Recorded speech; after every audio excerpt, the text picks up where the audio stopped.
This video takes you through all the prep work, supplies, setup, guide, and rules of my paint war so you can host one as well. Hi, I'm Bethany, and go ahead and send this video to the people you will be inviting to your paint war so they know exactly what to expect. And don't forget to hit the like and subscribe buttons.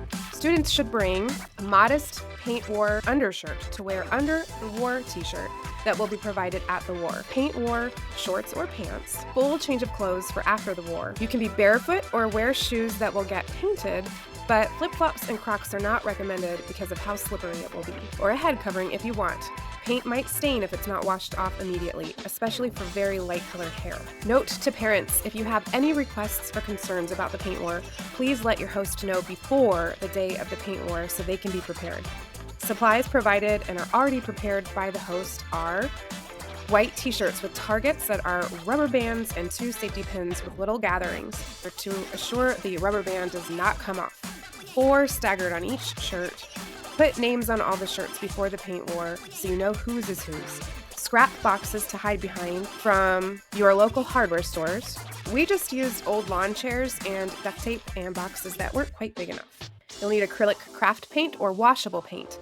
Craft paint will stain, but it makes really cool shirts. Washable paint will not make really cool shirts. It's important that the paint is watered down but not so runny that it doesn't stay on surfaces. Test out the consistency on a spare piece of cardboard and do your best to make sure the consistency of the 3 colors of paint are equal. Color theory, don't pick colors opposite each other on the color wheel or they will make brown, and stay away from red because it looks like blood.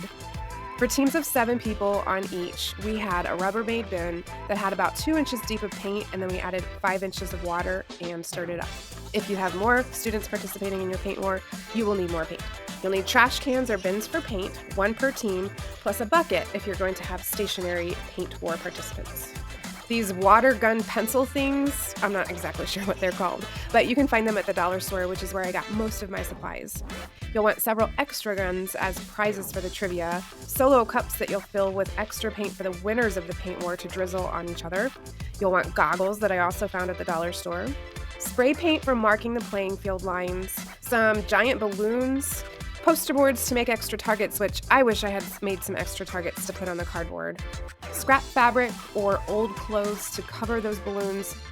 They hold paint better than that slippery balloon surface. You'll want a freestanding ladder and a garden hose with water on top of a mat or a surface that won't get muddy. This will be your shower after the paint war. You'll want a private monitored garage space where students can change after they are done showering, 3 whistles, 1 to put at each paint bucket, a speaker with Splatoon music playing extremely loud, and a place to either hang shirts while they dry completely or lay them flat.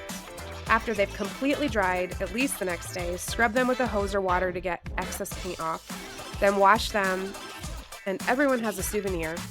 Or you can have plastic bags to send them home wet. Here's a picture of the setup of my playing field, and it worked really well. In the center, you've got those cardboard boxes with the balloon targets, and again, I wish I had added some extra targets on those cardboard. Spray a line 6 feet around all paint buckets and stationary players. Then you see the big tubs that have the paint, and directly across the circle is the player that would be their stationary player. This helps that stationary player get in the crossfires more of the other teams because they're going to be headed towards their paint buckets, and that player gets a little bit more action if they're placed all the way on the opposite side of their circle. How to play.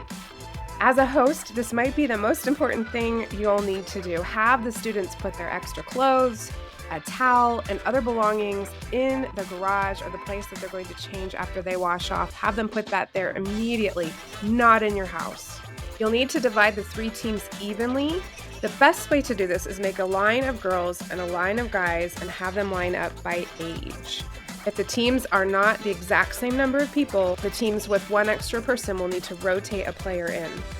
If you need an adult to help them do that, designate an adult to help them. Then give each team their shirt. Next, give them a chance to put on their team's color of paint as war paint, but tell them not to waste paint. This war paint will help them remember who's on their team. Have some funny trivia questions for the teams to answer to earn extra guns they can use during the war. This increases team bonding before the war. Make your trivia relevant to the occasion you're celebrating or the people group you are hosting, and hopefully you can make the questions funny. Give 3 minutes of strategy time for the teams before the war. If you have students who can't run around or who are afraid, you can have designated stationary players who are not wearing a target on them and are not allowed to be sprayed. They can also wear ponchos, but they have their own buckets of paint and a gun that matches their team. They need to know that when their paint bucket is empty, they are done playing.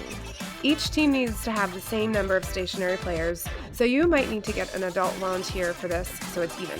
If you notice that these players are not close enough to the action, move them closer during the game. The first team to run out of paint should blow their whistle and the game is over. Everyone puts their hands in the air and sits down. If you see that people are tired, if it's getting dangerous, or the targets are too saturated with paint to work anymore, blow a whistle and end the game. The judges will then go around and tally up the points.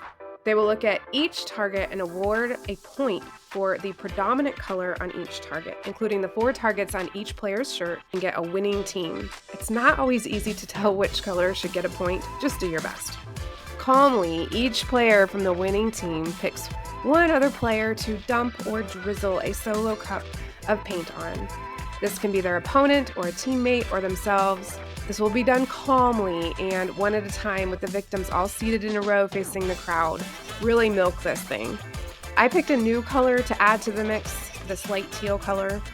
Now, calmly get everyone together for a group picture. Don't forget to get this group picture. Have extra t-shirts and get paint on them for the students who could not fully participate before you let the leftover paint be given to the students for a free-for-all. Especially if you had those stationary students who wouldn't have gotten a t-shirt from playing, they deserve a t-shirt.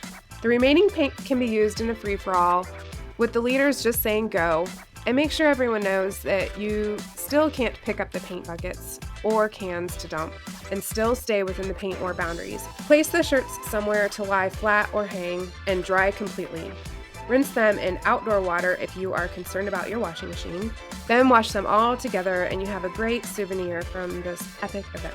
Make sure everyone knows that there will be points taken away going inside the other team's paint bucket area, going inside target areas, going outside perimeter boundaries. They will get points taken away for picking up any paint buckets, bins, or cans, stealing the other team's weapons, touching other people on purpose, spraying yourself with your own color, not putting your hands in the air when the war is over, using someone else's weapon, hiding a target on your shirt, spraying other team's buckets or anyone in the bucket areas, and finding new ways to ruin the game in any way. Send this entire How to Host a Paint War script to everyone playing so they know what to expect, how to prepare, and how to play fairly. Don't forget my guide on planning a perfect party. And if you're hosting this Paint War as a cast and crew event, I have a great video on how to make sure that that is successful as well.